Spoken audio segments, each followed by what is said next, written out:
Hello everyone, आज की इस वीडियो में हम लोग सर्कुलर मोशन के बारे में पढ़ना जा रहे हैं। तो चलिए शुरू करते हैं। यानी कि when a body moves in circular path, जब भी कोई बॉडी जब भी कोई बॉडी एक सर्कुलर पाथ पे घूमेगी, अगर मान लो ये सर्कुलर पाथ है, इसके अराउंड घूमेगी, तब हम कहेंगे कि वो सर्कुलर मोशन कर रही है।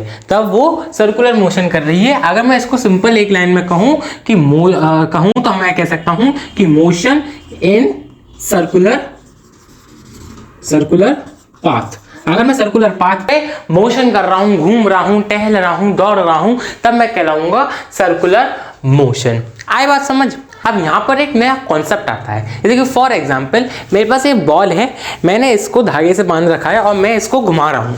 जैसे कि आप देख सकते हैं, मैं इसको गोल गोल घुमा रहा हूँ। तो यानी कि ये जो बॉल है ये सर्कुलर मोशन कर रही है, यानी कि ये बॉल सर्कुलर मोशन कर रही है। अब अगर हम इसको थोड़ा ध्यान से देखें, जी हाँ दोस्तों, अगर मैं थोड़ा इसको ध्यान से देखूं तो यानी कि मैं इसको क्या कर रहा हूं, मैं इसके आगे की तरफ फोर्स लगा रहा हूं। ध्यान से देखना, मैं इसको आगे की तरफ एक फोर्स लगा रहा हूं और जैसे ये सीधा जा रहा है मैं इसको फिर ऊपर कर दे रहा हूं। ध्यान से देखना, मैं इसको पहले आगे ले जा रहा हूं। अगर मैं इसको यूं घुमा रहा हूं तो मैं इसमें क्या कर रहा हूँ, मैं इसको थोड़ा आगे ले जा रहा हूँ। आगे ले जाने के बाद इसको हल्का सा ऊपर की तरफ कर दे रहा हूँ। मैं उसको हल्का सा ऊपर की तरफ कर दे रहा हूँ। यानी कि अगर मैं इसके थ्रू देखूँ, अगर फॉर एग्जांपल ये जो घूम रही है, ये गोल गोल घूम रही है, तो ये जो गोल गोल घूम रही है ये अपने एक सर्कुलर ट्रेजेक्ट्री बना रही है। क्या सर्कुलर ट्रेजेक्ट्री? सर्कुलर ट्रेजेक्ट्री कुछ नहीं कि जब भी कोई बॉडी मोशन कर रही है तो जितना वो पाथ ट्रेवल करेगी है, जितना वो रास्ता बनाएगी, उसको ट्रेजेक्ट्री कहते हैं। ठीक है, तो यानी कि ये जब गोल गोल घूम रही है तब ये एक ट्रेजेक्ट्री बना रही है। ठीक, तो यानी कि वो कुछ ट्रेजेक्ट्री ऐसी आएगी, सर्कुलर आएगी। अब फॉर एग्जाम्पल बॉल मेरी यहाँ पे थी, ठीक, बॉल मेरी यहाँ पे थी। अब कायदे में मैंने फोर्स कैसे लगाई? फोर्स मैंने पहले कैसे लगाई? उसको मोशन में लाने के लिए सीधी इस तरफ लगाई। ध्यान से देखना, इस तरफ लगाई। लेकिन वो मेरे हाथ, जब मैं दूसरी बार फोर्स लगाई उसको गोल गोल घुमाने के लिए, तो मैंने उसको हल्की सी ऊपर की तरफ करा, उसको हल्का सा ऊपर की तरफ करा। यानी कि जो बॉल मेरी यहाँ आनी थी वो मेरी हल्की सी यहाँ चली गई। अब जब ये ऊपर चली गई, फिर मैंने जब उसको दोबारा फोर्स लगा रहा था तो वो फोर्स की वजह से इधर चली गई, फिर वो दोबारा फोर्स की वजह से यहाँ चली गई। यानी कि आप देख सकते हैं कि जो सर्कुलर मोशन है उसमें जो बॉडी है, उसमें जो ऑब्जेक्ट है, उसकी डायरेक्शन बार बार चेंज हो रही है। किसकी वजह से चेंज हो रही है? डायरेक्शन। अब हम सेकंड चैप्टर में पढ़ेंगे कि एक नया टर्म पढ़ेंगे फोर्स के बारे में। उसमें हम पढ़ेंगे कि जो फोर्स होती है वो किसी भी मूविंग बॉडी का डायरेक्शन चेंज कर सकती है। ठीक है, तो यहाँ पर ऑब्जेक्ट का डायरेक्शन बार बार चेंज हो रहा है, यानी कि इसमें एक फोर्स इन्वॉल्व हो रही है। अब इस फोर्स का नाम क्या है भैया? ध्यान से देखो, डायरेक्शन तो चेंज हो रही है, यानी कि which means force is being involved. अब कौन सी फोर्स इन्वॉल्व्ड है? अब यहाँ पर एक नई फोर्स आती है जिसको हम कहते हैं सेंट्रीपिटल फोर्स। क्या कहते हैं? Centripetal force. अब कहोगे भैया ये क्या होती है? भैया सेंट्रीपिटल फोर्स पता है क्या होती है? सेंट्रीपिटल फोर्स एक वो फोर्स होती है जो किसी भी बॉडी को, किसी भी ऑब्जेक्ट को सर्कुलर पाथ पे रखती है। समझ रहे हो? ये जो सेंट्रीपिटल फोर्स होती है थोड़ी सेल्फिश होती है। ये चाहती है कि भैया सब मेरे अराउंड ही घूमे, सब मेरे अराउंड ही गोल गोल घूमे। यानी कि अगर ये बॉल घूम रही है, ध्यान से देखो, बॉल घूम रही है, तो ये जो घूम रही है ना सर्कुलर पाथ में, ये जो एक सर्कुलर ट्रेजेक्टरी बना रही है, ये किसकी वजह से बना रही है? ये किसकी वजह से बना रही है? बना रही है सेंट्रीपिटल फोर्स की वजह से। अगर ये सेंट्रीपिटल फोर्स ना आए ना, तो जो मैं इस पर आगे की तरफ फोर्स लगा रहा हूँ, मैं जो आगे की तरफ इसका मोशन हो रहा है वो फिर इसका सीधे ही हो जाए, यानी कि वो उसका फोर्स ये आगे चला जाए। यहाँ से देखो, ये सीधा चला जाए, लेकिन एक्चुअली में हो क्या रहा है? ये गोल गोल घूम रही है, गोल गोल घूम रही है। तो ये किसकी वजह से घूम रही है? Centripetal force. अब सेंट्रीपिटल फोर्स के बारे में आपको एक छोटी सी चीज़ और ध्यान में रखनी है कि जो सेंट्रीपिटल फोर्स है ये ओरिजिन कहाँ से करती है? ध्यान समझना, सेंट्रीपिटल फोर्स का ओरिजिन कहाँ से होता है? ये होता है जो आप सर्कुलर ट्रेजेक्ट्री है ना, जो आपका सर्कुलर पाथ है उसके सेंटर से। आई बात समझ। जो आपकी सेंट्रीपिटल फोर्स है उसका ओरिजिन कहाँ से होगा, यानी कि कहाँ से लग रही होगी वो फोर्स। अभी मेरा जो हाथ है, मेरा ये जो हाथ है ये फोर्स लगा रहा है। अब इस फोर्स जो इसको सर्कुलर पाथ में रख रही है वो कहाँ से आ रही है, एक्चुअली में ये सेंटर है इसका, ये जो सेंटर है, मेरा हाथ जो सेंटर है ये है, यही तो एक फोर्स लगा रहा है जिसको हम सेंट्रीपिटल फोर्स कह दे रहे हैं। तो यानी कि इसका ओरिजिन कहाँ से होता है, कहाँ से लग रही होती है, ये लग रही होती है सेंटर पे। और फिर बात आती है कहाँ पर लग रही होती है, कहाँ पर लग रही होती है, किस पे लग रही होती है, बॉडी पे लग रही होती है भैया, जो मूविंग होती है ना, जो आसपास घूम रही होती है। आई बात समझ। यानी एक सिंपल सेंट्रीपिटल फोर्स क्या है, सेंट्रीपिटल फोर्स वो फोर्स है जो किसी भी मूविंग बॉडी को जो सर्कुलर पाथ में रोटेट कर रही है, सर्कुलर पाथ में घूम रही है, उसको सर्कुलर पाथ में ही रखे, कहीं और इधर उधर ना जाने दे। अब भैया एक बहुत गहरी बात आती है, वो ध्यान से समझ लेना। क्या भैया, ध्यान से देखो, मैंने आपसे कही कि इस एक्चुअली में जब हम किसी भी बॉडी को, ध्यान से समझना, जब भी हम किसी भी बॉडी को सर्कुलर पाथ में रोटेट करवाएंगे तब उसकी जो डायरेक्शन है ना, ध्यान समझना, उसकी जो डायरेक्शन है वो हर एक पॉइंट पर बदल रही होती है। जैसे कि यहाँ पर ये था, अब यहाँ पर इसका डायरेक्शन ये हो जाएगी, इसकी डायरेक्शन ये हो जाएगी, इसकी डायरेक्शन ये हो जाएगी, इसकी डायरेक्शन ये हो जाएगी, इसकी डायरेक्शन ये हो जाएगी। ठीक, यानी कि हमेशा जो डायरेक्शन होती है वो चेंज होती रहती है, डायरेक्शन जो है वो चेंज होती रहती है। अब कुछ दिमाग चला आपका कि भैया डायरेक्शन चेंज हो रही है। अब पहली बात, मुझे एक सिंपल बेसिक चीज पूछ रहा हूँ, ये मोशन कर रही है बॉडी, हाँ भैया कर रही है। मोशन किसकी वजह से कर रही है, घूम क्यों रही है, क्योंकि इसके पास वेलोसिटी है, कुछ वेलोसिटी है। यानी कि ध्यान समझना, इसके पास वेलोसिटी है। अब वेलोसिटी दो चीजों से बनी हुई होती है, किसका, मैग्नीट्यूड और डायरेक्शन, दो चीज से बनी हुई होती है, मैग्नीट्यूड और डायरेक्शन। अब ढंग से देखो, इसकी डायरेक्शन तो चेंज हो रही है, जो बॉडी है उसकी डायरेक्शन हर पॉइंट पर चेंज हो रही है, हर पॉइंट पर चेंज हो रही है। यानी कि हम कह सकते हैं कि वेलोसिटी चेंज हो रही है। या तो भैया वेलोसिटी का मैग्नीट्यूड चेंज हो या डायरेक्शन चेंज हो, तो हम ये कंसीडर करते हैं कि भैया पूरी वेलोसिटी चेंज हो रही है। ठीक, अब ये बताओ, आपने एक नया टर्म पढ़ा है, बहुत बढ़िया टर्म था, ए से शुरू होता है, कि जब भी वेलोसिटी चेंज होगी तो एक क्या चीज इन्वॉल्व हो जाएगी, एक्सेलरेशन। जी हाँ दोस्तों, एक्सेलरेशन। यानी कि जो भी बॉडी, ध्यान समझना भाई बुआ, कोई भी बॉडी एक सर्कुलर पाथ में घूम रही होगी, कोई भी सर्कुलर पाथ में घूम रही होगी, तो वो एक्सेलरेट कर रही होगी, वो एक्सेलरेट कर रही होगी। क्यों, क्योंकि acceleration is the rate of change of velocity, and since velocity is a vector quantity, it includes both magnitude as well as the direction, and in circular motion the direction of the body changes at every point. So that's why we considered circular motion as a accelerated motion. आई बात समझ, क्यों हम circular motion को accelerated motion कह रहे हैं। ये बहुत क्वेश्चन आ सकता है इस टाइम से कि क्यों, why the circular motion is considered as the accelerated motion. आई बात समझ, यानी कि जो सर्कुलर मोशन है वो एक एक्सेलरेटेड मोशन है, वो एक एक्सेलरेटेड मोशन है। तो डायरेक्ट वेलोसिटी का जो डायरेक्शन है, वेलोसिटी का जो डायरेक्शन है वो चेंज हो रहा है, वो चेंज हो रहा है, इसलिए हम कहेंगे कि ये एक एक्सेलरेटेड मोशन है। अब एक छोटी सी चीज और समझते हैं सेंट्रीपिटल फोर्स के बारे में, कि भैया सेंट्रीपिटल फोर्स मैंने आपको बताई ना, सेंटर से लगती है, सर्कुलर पाथ के सेंटर से लगती है। आप इस चीज़ को एक्सपीरियंस भी कर सकते हैं। फॉर एग्जाम्पल, आप बड़े बड़े ग्राउंड पे चले जाओ और आप अपने आप से लो कि भैया मैं गोल गोल चक्कर काटूंगा, मैं गोल गोल चक्कर काटूंगा, तो क्या आप गोल गोल चक्कर, ध्यान से देखो, यूं सीधे सीधे दौड़ के लगा सकते हो? नहीं।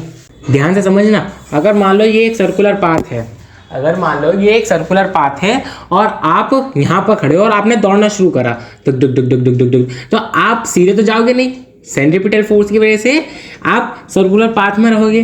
तो आप ध्यान से देखना, आप जब भी दौड़ोगे ना, तो आप हल्का सा आपकी जो बॉडी है वो सीधी ना रह के एक थोड़ा सा सेंटर से एक एंगल बनाते हुए दौड़ेगी, यूं करके।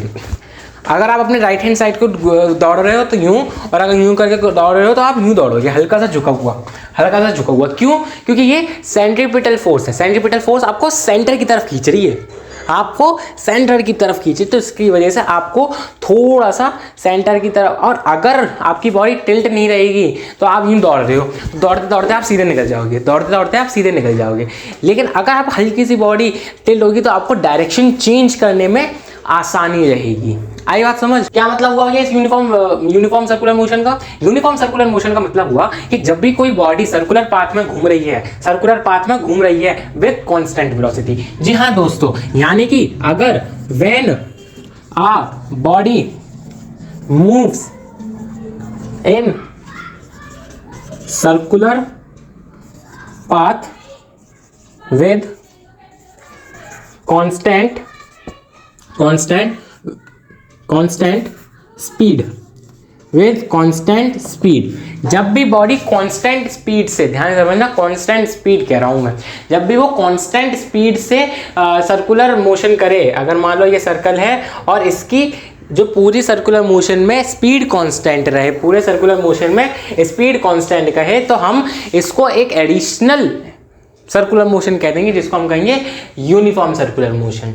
उसकी अब समझ लो, यूनिफॉर्म सर्कुलर मोशन, अगर मैं सिर्फ यूनिफॉर्म मोशन कहूँ तो क्या था यूनिफॉर्म मोशन? कि when a body covers equal distance and equal intervals of time.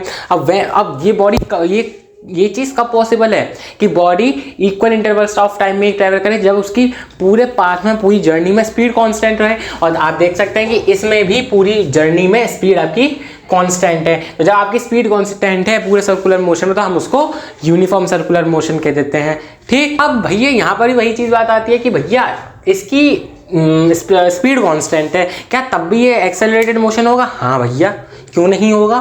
क्यों नहीं होगा? आप पहले मुझे ये बताओ, जब ये सर्कुलर पाथ है भैया, मैं बस यही तो कह रहा हूँ कि वो कांस्टेंट स्पीड से घूम रहा है, कांस्टेंट स्पीड से घूम रहा है। अब इसका मतलब ये तो नहीं है कि डायरेक्शन चेंज नहीं हो रही हो, डायरेक्शन चेंज हो रहा है, डायरेक्शन चेंज हो रहा है, यानी कि change in velocity, and change in velocity means acceleration. अब बच्चों को बहुत ज़्यादा कंफ्यूजन होती है कि भैया कांस्टेंट स्पीड है तो क्या वेलोसिटी चेंजिंग होगी, या फिर थोड़ा अलग तरीके से क्वेश्चन पूछ रहा हूँ मैं आपसे कि यूनिफॉर्म सर्कुलर मोशन में आपकी जो स्पीड होगी, आपकी जो वेलोसिटी होगी, वो चेंजिंग होगी या फिर कांस्टेंट होगी? अब भैया थोड़ा सोचो कि वेलोसिटी चेंज हो रही है या सेम हो रही है। अब मैं सिर्फ पूरे टर्म वेलोसिटी का बात कर रहा हूँ, मैं मैग्नीट्यूड ऑफ वेलोसिटी की बात नहीं कर रहा, मैं पूरे टर्म की बात कर रहा हूँ। अगर कोई आपसे पूछे कि भैया यूनिफॉर्म सर्कुलर मोशन में वेलोसिटी चेंज हो रही है, तो बिल्कुल ऐसे छात ठोक के कहना है कि हाँ भैया वेलोसिटी चेंज हो रही है क्योंकि डायरेक्शन चेंज हो रहा है। लेकिन अगर कोई आपसे पूछे कि यूनिफॉर्म सर्कुलर मोशन में मैग्नीट्यूड चेंज हो रहा है वेलोसिटी का, तब मना कर देना कि ना भैया, ना मैग्नीट्यूड नहीं चेंज हो रहा, सिर्फ डायरेक्शन चेंज हो रहा है। यानी कि यूनिफॉर्म सर्कुलर मोशन में आपका मैग्नीट्यूड ऑफ वेलोसिटी सेम रहता है। तो दोस्तों अब एक नए टर्म के बारे में पढ़ते हैं जिसको हम कहते हैं टेंजेंट। क्या कहते हैं? टेंजेंट। कि भैया अभी टेंजेंट के हो गए। टेंजेंट क्या होता है थोड़ा सा बता देता हूँ। टेंजेंट यानी कि अगर एक कोई सर्कल है, और उसके बाहर से, ध्यान समझना, उसके बाहर से एक कोई लाइन आए, ध्यान समझना, यहाँ से एक लाइन चली, जूम, और बस टच, जो सर्कल है उसको बस हल्का सा टच करते हुए निकल जाए। ध्यान समझना, कोई लाइन चले और सर्कल को बस बहुत हल्का सा टच करते हुए आगे निकल जाए, तो हम उस लाइन को टेंजेंट कहेंगे। सर्कुलर को कट ना करे, बिल्कुल यूं करके ना जाए, सीधे यूं करके ना जाए, उसको हल्का सा टच करे। उसकी बाउंड्री, अगर ये सर्कल है तो एक टेंजेंट बस हल्का सा इसको यहाँ से, उसकी सर्कमफेरेंस, उसकी बाउंड्री को हल्का सा टच करे, तो हम उसको टेंजेंट कहते हैं। आप कहोगे भैया ये क्यों बता रहे हो हमें? ये इसलिए बता रहा हूँ क्योंकि ध्यान से समझना, आपने एक चीज़ गेम बहुत खेला होगा, आप बॉल को यूं गोल घुमाते घुमाते एकदम छोड़ देते होगे। चलिए मैं आपके सामने दिखाता हूँ। अगर मैं इस बॉल को गोल घुमाते घुमाते छोड़ दूं, ध्यान से देखना, इस बॉल को घुमाते घुमाते छोड़ दूं, अरे देखो ये बॉल घुमाते घुमाते उधर गई थी, ठीक है। अगर मैं गोल घुमाते घुमाते इसको, ध्यान से देखना, मैं इसको गोल घुमाते घुमाते इसको छोड़ दूं, ध्यान से देखना, और ये देखो ये ऊपर गई। अब आप ये बताओ कि ये ऐसा क्यों हो रहा है? क्योंकि ध्यान से देखो, जब ये बॉल घूम रही है तब इसका एक्चुअली में फोर्स लगी जा रही है। कौन सी? Centripetal force. Centripetal force. लेकिन जैसे ही मैं इसको छोड़ रहा हूँ, जैसे ही मैं इस धागे को छोड़ रहा हूँ, तो मैं एक्चुअली में सेंट्रीपिटल फोर्स को हटा दे रहा हूँ। मैं एक्चुअली में सेंट्रीपिटल फोर्स को हटा दे रहा हूँ। और जब सेंट्रीपिटल फोर्स हट जाएगी तब वो सर्कुलर मोशन नहीं होगा, क्योंकि सर्कुलर मोशन हो किसकी वजह से रहा है? सेंट्रीपिटल फोर्स की वजह से। ध्यान से देखो, ये सेंट्रीपिटल फोर्स की वजह से तो हो रहा है, ये पूरा मोशन सेंट्रीपिटल फोर्स की वजह से ही हो रहा है। लेकिन अब मैंने ये छोड़ दिया तो एक्चुअली में मैंने सेंट्रीपिटल फोर्स का वजूद ही खत्म कर दिया, पूरी खत्म हो गई। तो अब क्या होगा?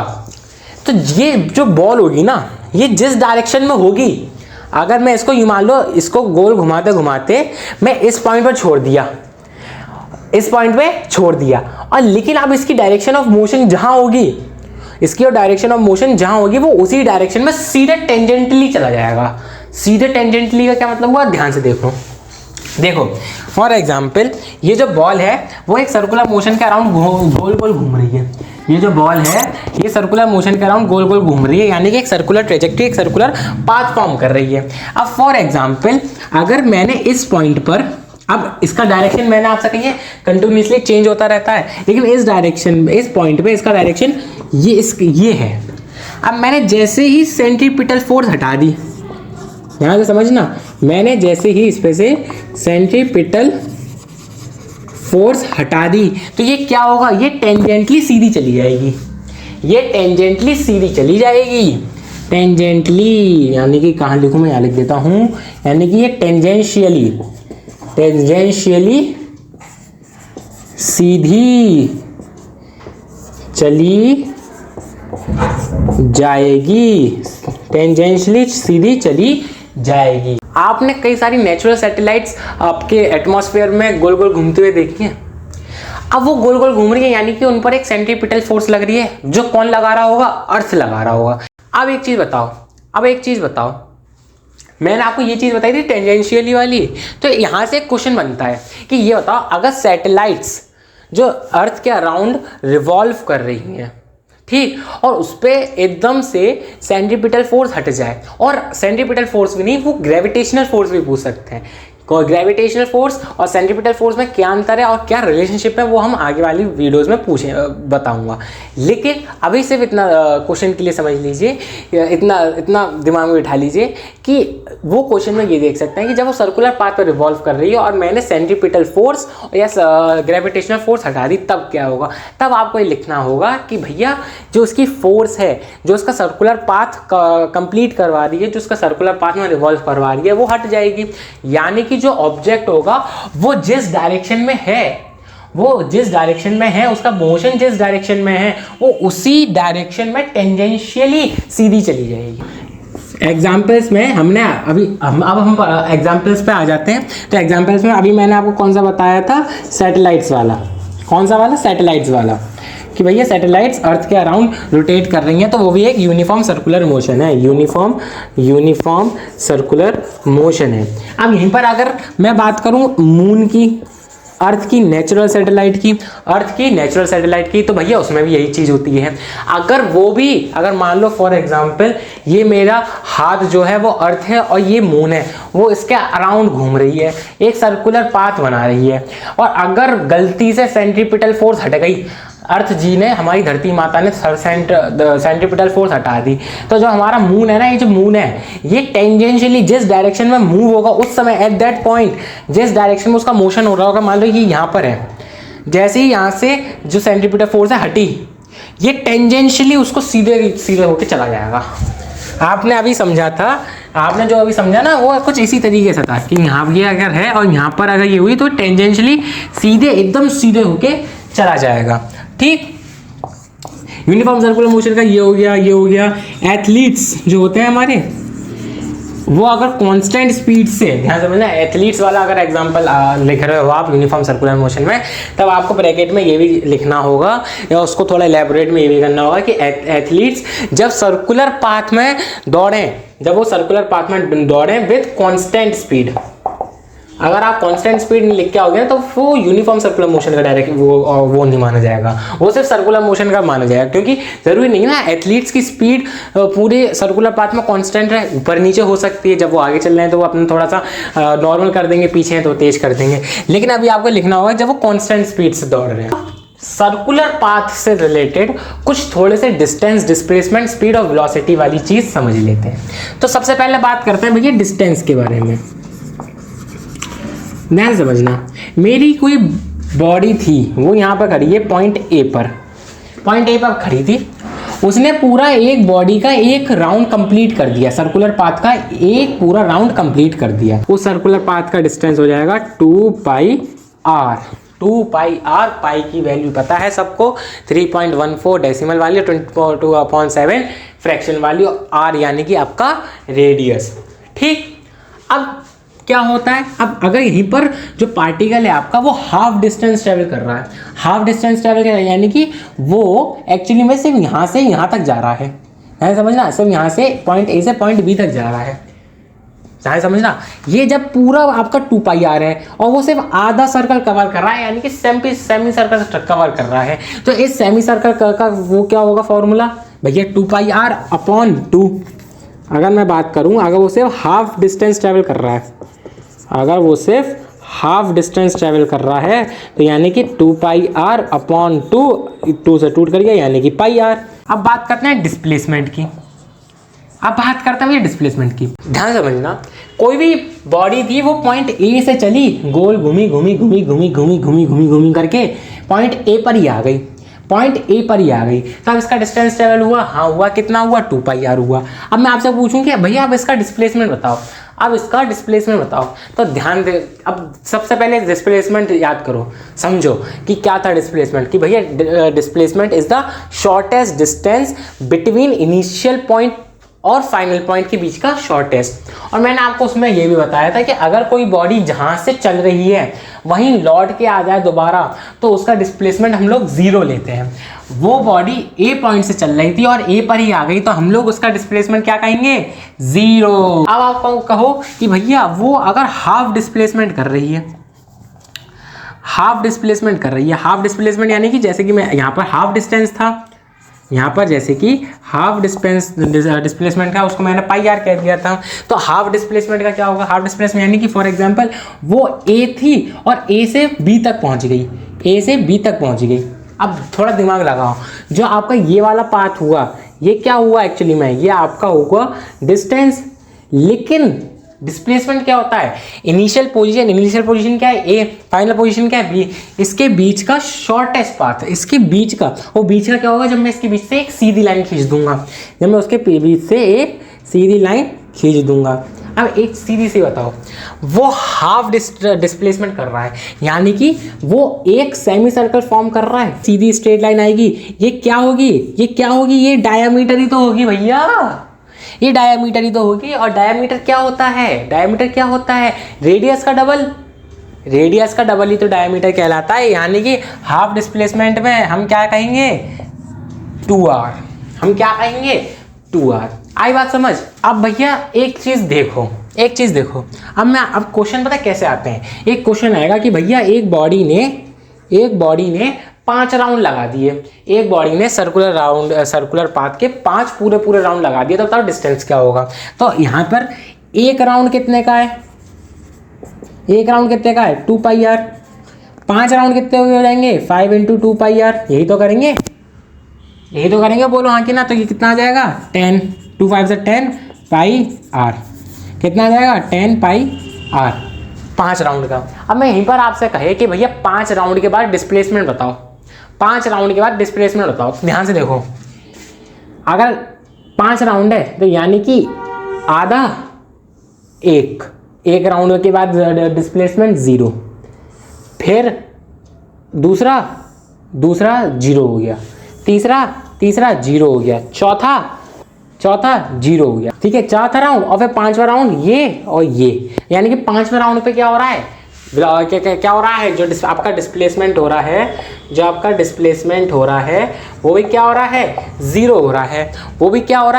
हो रहा है, तो यानी कि यानी कि अगर पूरे पूरे राउंड लग रहे हैं तो आपका डिस्प्लेसमेंट क्या आएगा, 0 आएगा। लेकिन यहीं पर अगर वो कह देता कि भैया 5 राउंड नहीं हो रहे, 5.5 राउंड हो रहे हैं, 5.5, ध्यान समझना, तो 1 2 3 4 5, 5.5 राउंड का मतलब हुआ कि भैया 0.5, यानी कि आधा आधा आधा आधा, समझना, आधा, यानी कि यूं गया है वो, जाकर वापस नहीं आया वो, ध्यान समझना, जाकर वापस नहीं आया वो, जो 0.5 वाला जो उसने डिस्टेंस वो डिस्प्लेसमेंट है उसका 0.5, यानी कि आधा, 1/2, यानी कि वो यहाँ से जाके यहाँ रुक गया है, यहाँ से जाके यहाँ रुक गया है। तो इस केस में हम क्या करते हैं, ये वाली चीज़ यूज़ करते हैं 2r। तो यानी कि अगर इसकी रेडियस मान लो मैं a ले रहा हूँ, इसकी रेडियस मैंने a ले ली, तो आंसर क्या हो जाएगा, 2a। क्या भैया, यहाँ पर एक वरुण नाम का लड़का है, उसने एक सर्कुलर फील्ड का 75% ऑफ द डिस्टेंस कवर करा है, यानी कि उसके जितनी भी बाउंड्री है उसकी 75% बाउंड्री कवर करी है, और उसकी रेडियस क्या है, a। तो हमें उसका डिस्टेंस टू डिस्प्लेसमेंट रेशियो निकालना है, तो यानी कि हमें सबसे पहले इसका डिस्टेंस निकालना होगा। अब एक बात बताओ, मैं 75% का मतलब यही तो हुआ, 75% का मतलब हुआ 75/100, बोलो हाँ कि ना। अब मैं इसको अगर 25 से काट दूं तो ये आ जाएगा 3/4।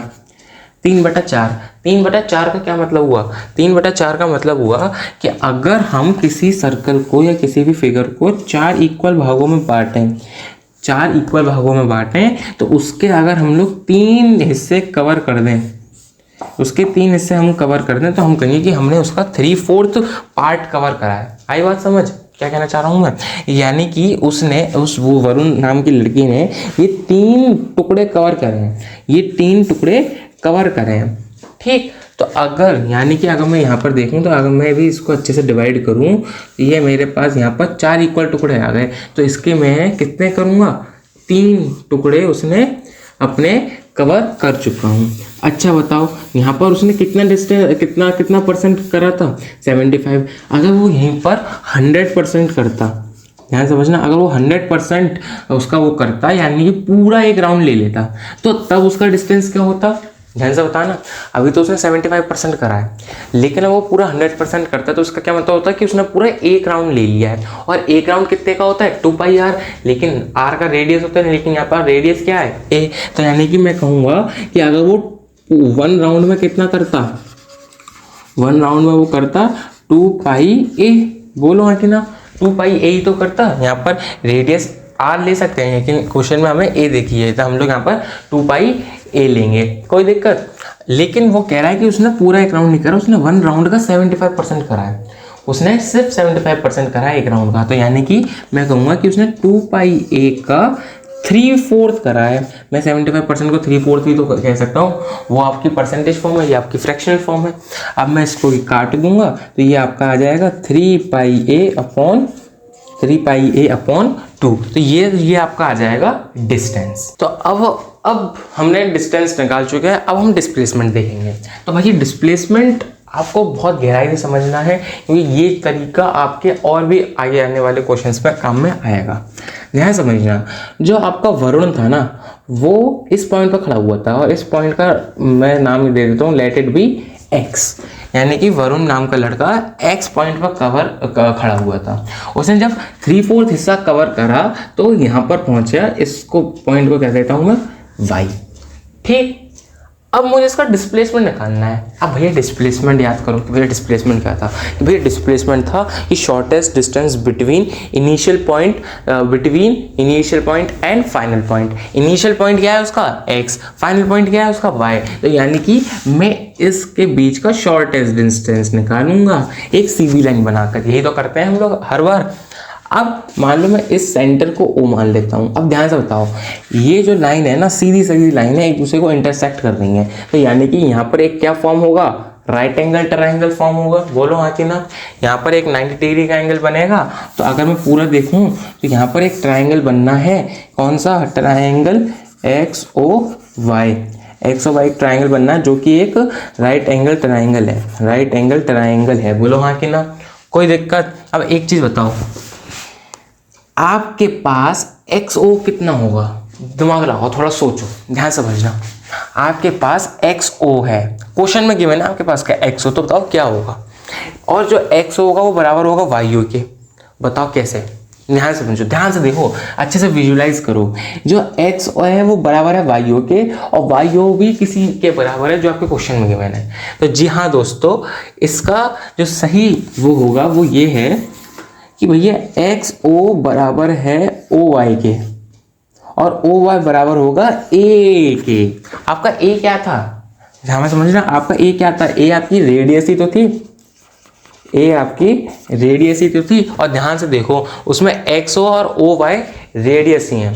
कोई दिक्कत तो नहीं, अभी तक सब सही चल रहा है कि भैया एक्स ओ ओ वाई के इक्वल क्यों होता है, क्योंकि भैया दोनों एक ही सर्कल की रेडियाई हैं तो इक्वल होंगी, radii of the same circle. और जो ओ वाई और एक्स ओ और ओ वाई जो हैं वो उनको एक वैल्यू दे रखी थी क्वेश्चन में, जिसको हमने ए यूज़ कर लिया। कोई दिक्कत, तो यानी कि हमारे पास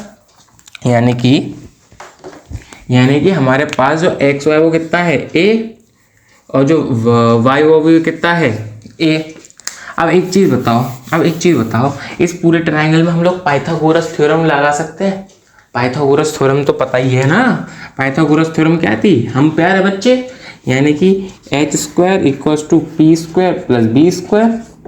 हम प्यारे बच्चे, यहाँ पर एच स्क्वायर क्या होता है, यानी कि हाइपोटेन्यूज का स्क्वायर।